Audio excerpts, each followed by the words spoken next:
Hello everyone, my name is Daniel Becker and this is my new son, Pringle. That's right, I got a new bird last weekend and he was a little shy at first, but he's warming up quite a bit. He used to try to climb out of my hands every time that I picked him up. And now he's sitting on my hand, which is pretty cool. That's progress if you ask me.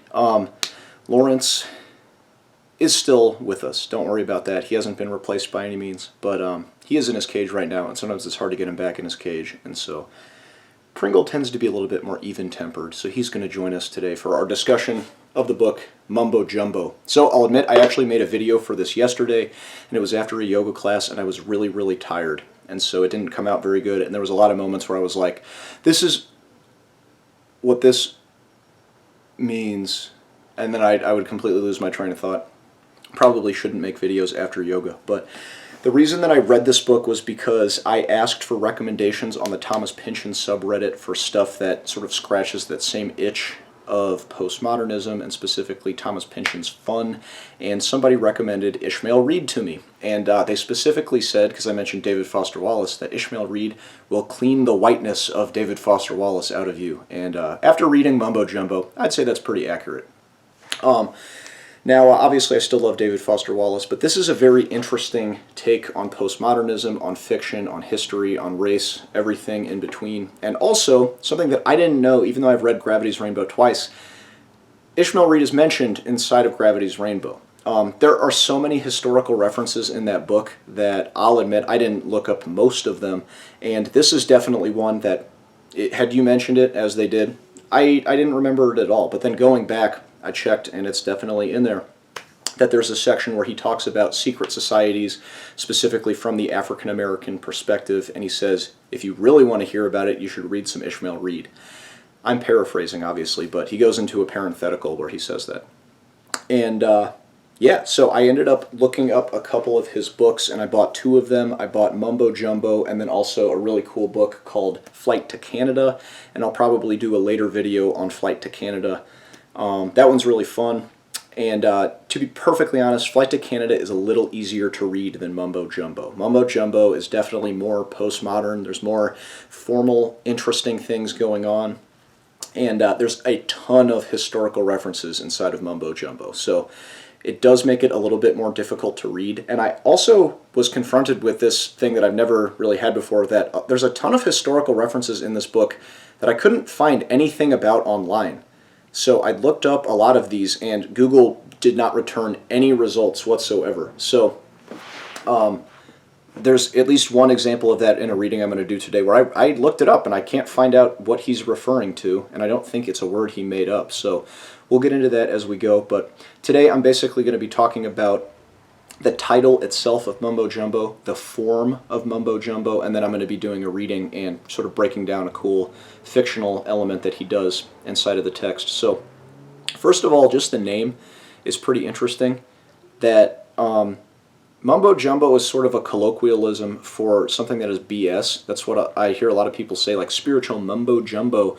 But it's interesting to sort of learn that that actually is kind of racist to say that, or to have that connotation along with it, because Mumbo Jumbo is actually, to specifically read from the book without knocking Pringle off my hand, a magician who makes the troubled spirits of ancestors go away, specifically in the hoodoo tradition. So it's interesting to see that I didn't know that that's where that term came from. I had always just heard people use it colloquially to sort of dismiss something, but I think it's pertinent that he ended up calling this book Mumbo Jumbo, because the way that white society and Western society looks at African culture and African American culture and black culture does sort of have that schizoid relationship, that you can look at it as they see it as mumbo jumbo, meaning that it's totally nonsensical, it doesn't make any sense to the Western white gaze, or that it does have this rich spiritual tradition that is very prevalent in this book. So it's a cool way of doing that. Yeah, I consider it like a double entendre. I don't know if I'm reading into that or not, but I'm pretty sure that's the case with this one. Also, the form of the book, like I said I was going to talk about, and this is one of the reasons I read it in the first place, is I read that it's intentionally a spiritual text. So not only is it a novel with a story and characters, but it's meant to be a text for this spiritual tradition of hoodoo, and then specifically something in the book that he calls Jegru. Now, Jegru is basically something that is, I interpret to be like black culture or African American culture. And a big concern in the book is giving a text to that spiritual tradition. And what's interesting and a very classically postmodern thing that he's doing in this book is he's, while sort of giving a text to this larger referent or reality that the text is trying to represent, he draws a lot of tension between like whether or not that's even a sufficient way of capturing something, that the text is something that's always going to kind of pale in comparison to the thing that it's supposed to represent. So even though that is what the book sets out to do, a big investigation within the book is whether or not texts can even really capture what they're trying to capture. And that's a very classically postmodern thing, to have this sort of antagonistic relationship between, kind of conflicting relationship with the text about how it's both necessary and also sort of insufficient to do what it purports to do. So very classically postmodern in that respect. But then also postmodern in a more content-based way too, is that one of the big hallmarks of postmodernism is specifically to sort of dismantle popular narratives, dominant structures, and a big thing that Mumbo Jumbo sets out to do is to dismantle white society and the white way of looking at things, and monotheism versus the very polytheistic hoodoo religion that is ends up being investigated in the text. So thoroughly postmodern in that way. Also, there's a really cool formal element in the book that took me a little while to interpret, but when you open it right away, we get a scene right off the bat, like before any title page or anything like that. And it's with the mayor of New Orleans spanking his girlfriend, but then he gets called out of the room because the plague has descended on the society. And the plague is Jegru. It's this black cultural, very expressive, not Western or anti-Western plague that has begun to just spread and take over entire cities. And what's interesting about placing this scene in the moment that you open the book is that it seems to sort of suggest that there's things that are going on outside of the bounds of the book that the book is trying to address. So just to make that more clear, that scene takes place before we get the background information on Ishmael Reed's former publications, the title page, and also like the publishing information as well, and the dedications and everything like that. So this is probably something that's been done before or since in other books, I mean, but when I first saw that, I didn't really know what to make of that. It's like, why would he put this scene before the title page and everything? And I think it does hark back to that idea of trying to give this spiritual and cultural tradition that exists outside of the text this feeling that it is outside of the text. So we get a scene about the plague existing before the formal elements of the book, or even like the most boring structural parts of the book, just the title page, the publication information. That I hope that makes sense, what I'm saying. But just to clarify, I'll try to say it a little bit more concisely, that we get a scene that takes place before any of the actual like bookish parts of the text. And it's a very clever way of representing that this is this spiritual and cultural tradition and entity that exists in a bigger way than what the text is trying to do to capture it. So very formally interesting. And this is something that I've talked about in other videos before, about trying to make the form of your story represent one of the themes in your story as well. And that's a very clear way of doing that. Like that's very smart to basically establish that in such a way. So I've heard this described in an improv class a little bit more simply and not as exciting of a way, is that like if you were writing a story about a four-leaf clover and there were like 4 dominant sections, you know, that's like a little bit more of a dumbed down version and not nearly as fun, I don't think, but I think it again sort of represents that form mirroring the thematic element that's going on inside of the text. There's a bunch of really good examples of that throughout literature and movies and that kind of thing.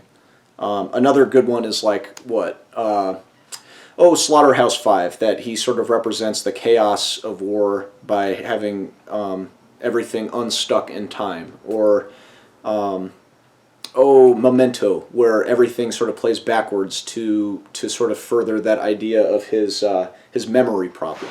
So that's I think a really cool element that when it's done well is very rewarding as a viewer. That it's not just a bunch of scenes strung together with dialogue and things like that. It really is this entire cohesive piece. So yeah, try to look to do that in your writing in order to write better stories. That's what Pringle does anyway.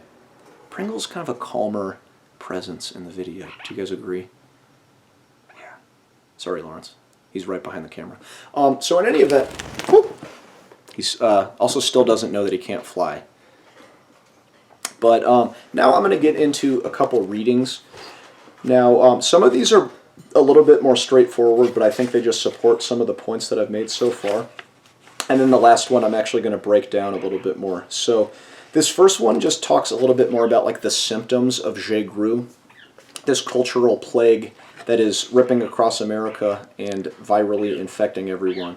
So after this mayor of New Orleans has been called out of his room after spanking his girlfriend, the aide or assistant or whoever tells him about the plague, says the symptoms of the plague of J-Gru are as follows. And he's basically quoting somebody who has been afflicted with J-Gru.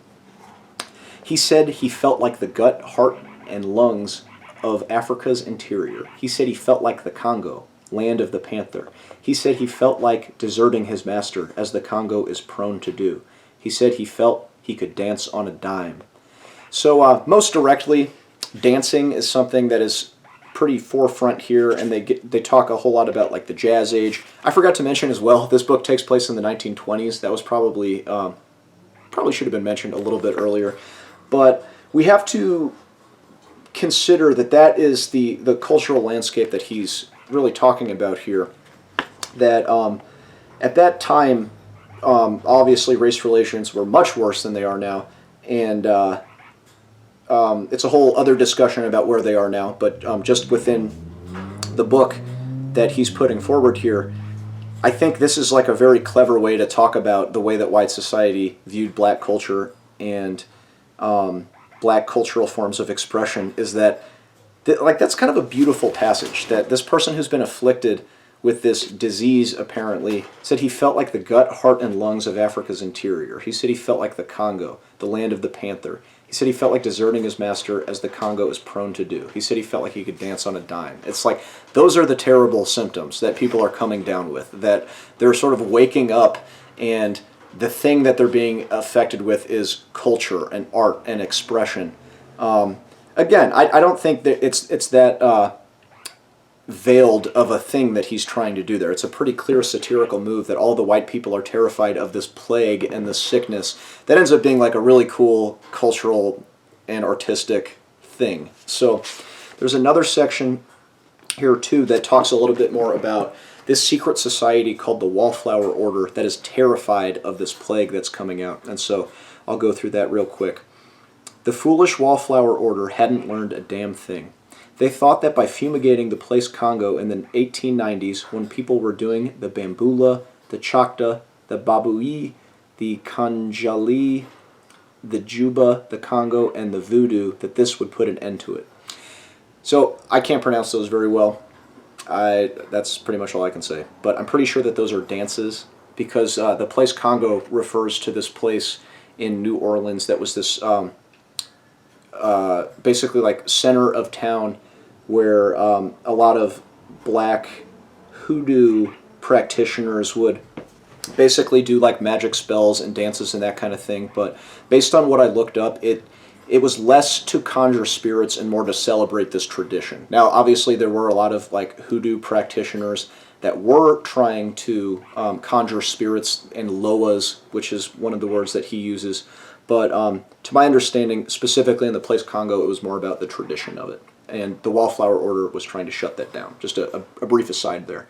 That was merely a fad, but they did not understand that the J-Gru epidemic was unlike physical plagues. Actually, J-Gru was an anti-plague. Some plagues caused the body to waste away. J-Gru enlivened the host. Other plagues were accompanied by bad air, malaria. J-Gru victims said that the air was as clear as they had ever seen it, and that there was an aroma of roses and perfumes which had never before enticed their nostrils. Some plagues arise from decomposing animals, but Jégru is electric as life and is characterized by ebullience and ecstasy. Terrible plagues were due to the wrath of God, but Jégru is the delight of the gods. So Jégru is seeking its words, its text. For what good is a liturgy without a text? In the 1890s, the text was not available, and Jégru was out there all alone. Perhaps the 1920s will also be a false alarm, and Jégru will evaporate as quickly as it appeared again, broken-hearted and double-crossed. So, I mean, there's a ton of stuff that I can break down within that. Most clearly, I think it just furthers that point that I was talking about earlier, that he is doing this pretty, pretty in-your-face. Like at first he filtered through the perspective of all of the white people who are terrified of Jégru. It's a little bit more tongue-in-cheek, that it's like they're coming down with these terrible symptoms, like identifying closely with their culture and dancing. But here he's just explicitly saying, as the narrator, it's an anti-plague. It enlivens the host. It is a great cultural thing that other plagues are due to the wrath of the gods, but Jégru is to the delight of the gods.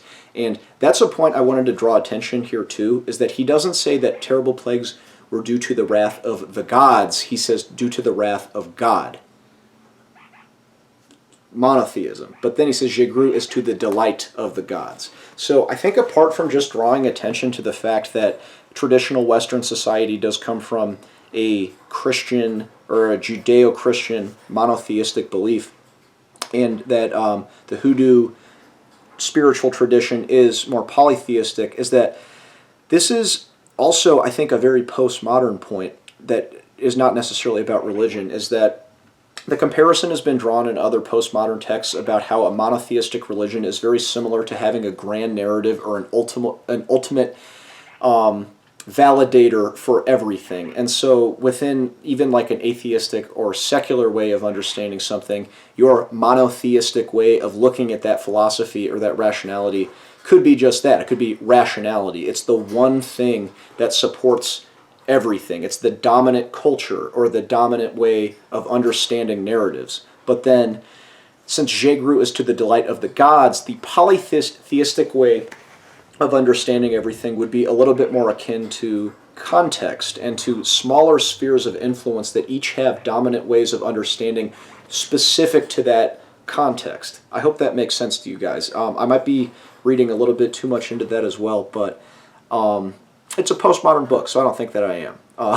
That's a pretty classic postmodern thing. It's not about one thing that explains everything. It's about a lot of internally contained systems that have different logics and different rules that might not be easily applied to other ones as well. So that last little section there too also talks a lot about the text, that he does kind of make it up in the air. And keep in mind, this is before all that title page and everything like that. So kind of before he even gets into the content of the book, he's being like, hey, maybe this will be the text for Jégru. Maybe this is the thing that embodies that. But it's still up in the air. We're going to have to see. You're going to have to read the book, basically, to see if the book is successful at that. So, just for the sake of time, hey, boys, do calm down. Okay, so I am going to just look at a quick section here that relates to... there's really so much you can talk about in this book, too, so I could almost make several videos for it, but you should just read it. That's the real point of these videos, is to inspire you to crack these books open. Because there's a lot of interesting things about like cultural appropriation, and he does it in an interesting way that he's not just like, don't culturally appropriate. He's talking about like the history of it and about how museums traditionally have stolen artifacts from cultures and basically simultaneously said that they were dumb and primitive, but then also sort of deprived them in this selfish, rapacious way. So I think that's a very classic demonstration of the way that Western culture looks at black culture in particular, that it's, they're saying that it's worse while they're stealing it. So there's a ton of that in the book. Here's a quick thing that, this is, I think, the most quoted part of this book. It's in all like the Goodreads reviews, that someone once said that beneath or behind all political and cultural warfare lies a struggle between secret societies. Now, the second part of this section, I think, is even more interesting than that, which is another author suggested that the nursery rhyme and the book of science fiction might be more revolutionary than any number of tracts, pamphlets, manifestos of the political realm. Hey, quiet down. So that is a very postmodern thing too. I think a lot of times people think that postmodernism is something that is inherently like deconstructive and not very assertive in its beliefs. But this is a thing you see in Thomas Pynchon a lot too, is that it's not just that the traditional ways of understanding things are bad, but the more artsy fartsy right brain ways of understanding things can actually get at the truth a little bit more than philosophy or science. So I think that's all I really need to say about that. Pringle wants to get back in his cage, so I will aid him in that. There you go, boy. There you go. Step up. Okay. Sorry about that, and sorry you might have seen me in my underwear. Okay, so this last section here that I didn't really leave enough time for is the most interesting one too. So I'm going to try to do it all in less than 5 minutes. Here we go. Picture the 1920s as a drag race whose entries are ages vying for the champion Gras Benage. That's the word I could not find anywhere. I don't know what that means. If you know what it means, send it here. So all of these ages are vying for the champion Gras Benage of the time. That aura that remains after the flesh of the age has dropped away. The shimmering, etheric double of the 1920s. The thing that gives it its summary. Candidates line up like chimeras.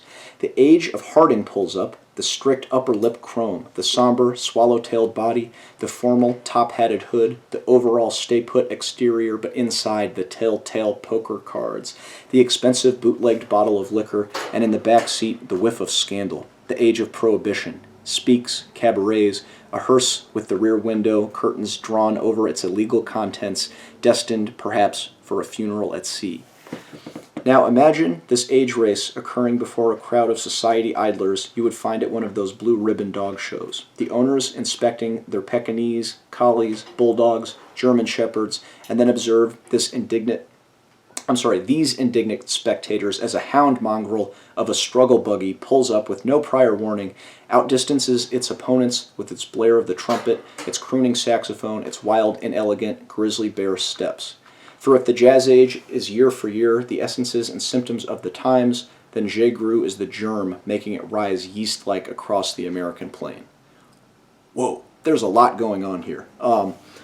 He's actually doing like a triple mix metaphor here in a very effective way. So he basically is talking about how all of the ages within the 1920s, these different cultural movements, are not unlike a race of cars. And then he goes on to talk about how, like, the age of Harding, the president, who was known for having a lot of scandals, pulls up with this very nice exterior, but inside there's like liquor and poker cards, and it's a hearse. So there's like dead people inside, and they're going to do like a funeral at sea, which I imagine it makes it seem like somebody was killed illegally and they're going to like dump their bodies somewhere.